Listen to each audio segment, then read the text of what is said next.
Hello, everyone, and welcome back to another episode of Crying in OY. This is your host, Zach, bringing you insight on K-beauty right from South Korea. Today's episode is going to feel a bit nostalgic. Who remembers being a young kid at grandma's with the TV on and suddenly you're seeing a series of new kitchen products?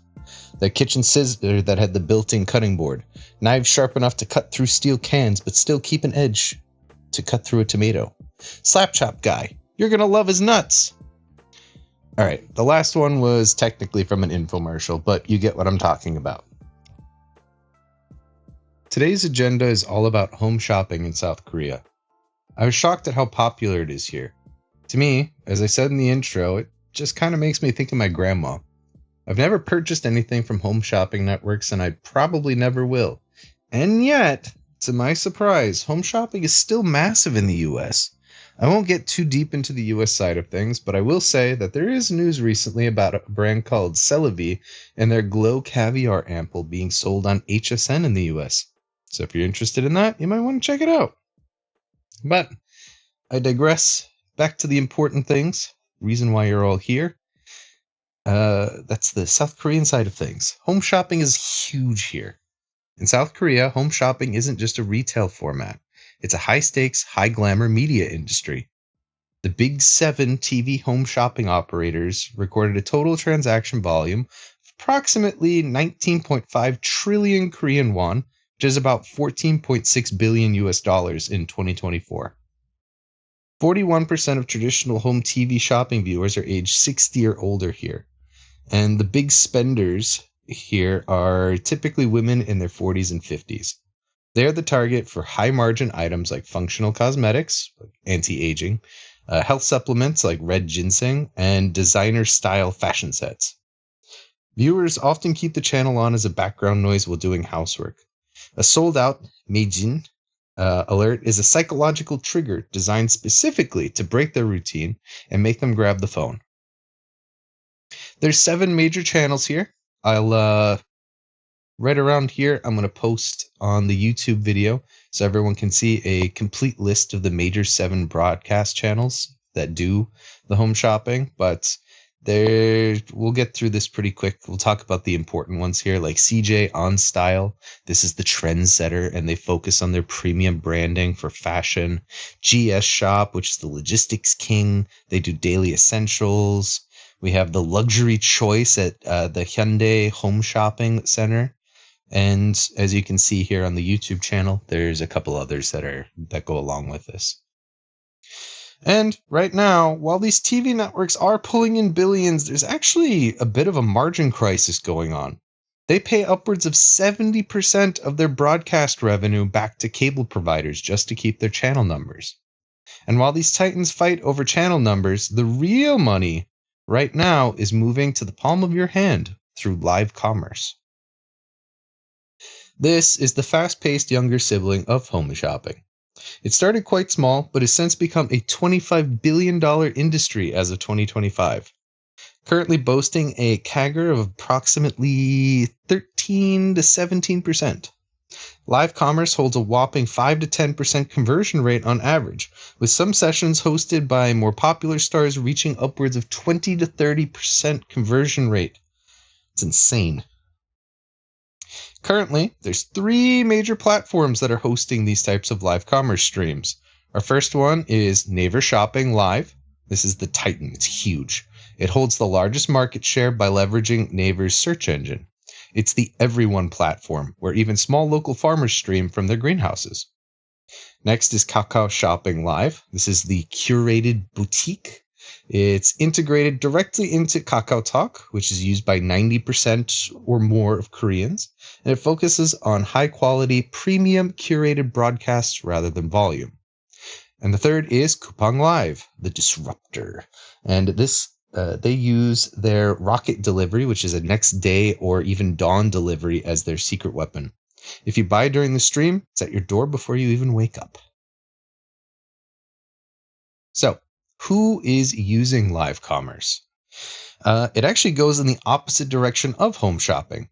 Live commerce is dominated by the MZ demographic, with people aged 10 to 39 controlling most of the purchases.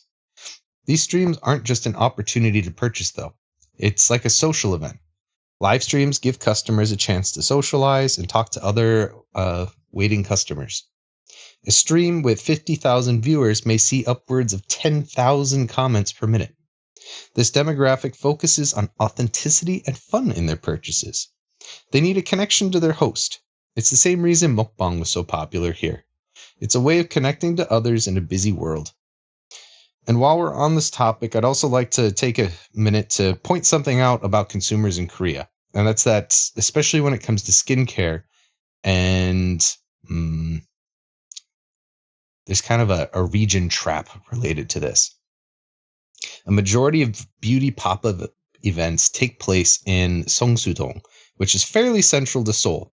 About 80 to 90% of any skincare pop-ups take place here.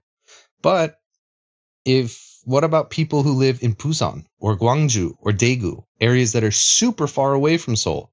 These areas, while not nearly as big as Seoul, are still sizable though, and well, people live there. There's consumers there. But there's no way for people to reach any of these Seoul-based events without planning way in advance, taking a train either the day before or super in the morning to reach the event. This spatial gap presents a challenge for consumers. Everything is centralized, but consumers are scattered. Live commerce, though, presents a great medium for this.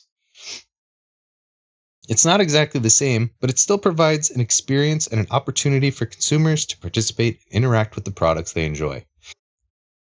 And even for people living in truly rural areas, it gives them an opportunity to ask the host to do a product test for them, tell them how it feels, how it looks on darker skin tone, and things like that. Space no longer really presents a true hurdle anymore with live commerce, so even someone living as far away as Jeju Island is able to interact with a host who might be based in Seoul. And, of course, as you might guess, the biggest factor for most of the purchases in live commerce is impulse. Roughly 47% of live commerce purchases are reported to be an impulse due to limited supply or discounts. The computer mouse I'm using right now is actually purchased this way. It's a Logitech mouse, and at the time, ergonomic mice were starting to improve a lot. And they were starting to show up a lot. But a lot of them are too big. So there was a limited run on this version of it that's a lot more compact. It looks nice, it weighs less, the price was half of what it normally would be if I bought two. Hook, line, sinker, and now I'm the owner of a mouse that's probably a little bit too small for my hand. Oh well. Now, some of the other draws for live commerce over a traditional home shopping channel has a lot to do with the delivery of it. And not the delivery of the product, but the host. Home shopping is all super polished, it's prepped, it's scripted, it's very, very professional. But with live commerce, these are live streams. They're creators and influencers. They're not actors. They're not your typical TV MCs. So there's this wildness to the streams. It's shot in someone's home, could be in a studio, could even be at a cafe. Pretty much anything can happen.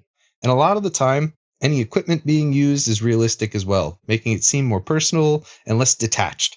A smartphone, a ring light, maybe a gimbal, and that's about it.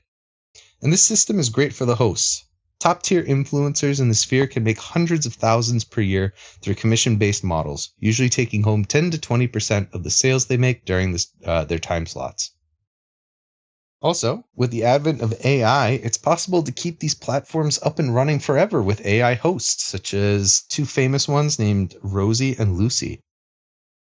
Along with this, there's also a kind of gamification happening with these streams, where the hosts may have some kind of quiz or raffling events that are going to help keep customers more attentive and stuck to the stream. All right, and to bring it all together, South Korea successfully transformed the grandma-era home shopping model into a $25 billion digital powerhouse. By moving from TV to live commerce, brands have managed to bypass crushing transmission fees while finally bringing the spatial gap between the exclusive pop-ups of Seoul and consumers in every corner of the country. For the K-beauty industry, the shift proves that the store is no longer a destination you travel to. It's a live, interactive conversation happening in your pocket. The future of retail here isn't about selling. It's about accessibility, authenticity, and instant connection. All right, if you found these insights helpful, make sure to like, subscribe, and join the conversation in the comments. For more deep dives into the Korean market, follow us on Instagram at cryingino.y. And if you're looking to master the language side of things or want global K-beauty insights from a different perspective, definitely follow at gujon.insight for my wife's expert takes. I'm Zach, this is Crying in OY, and I'll see you in the next one.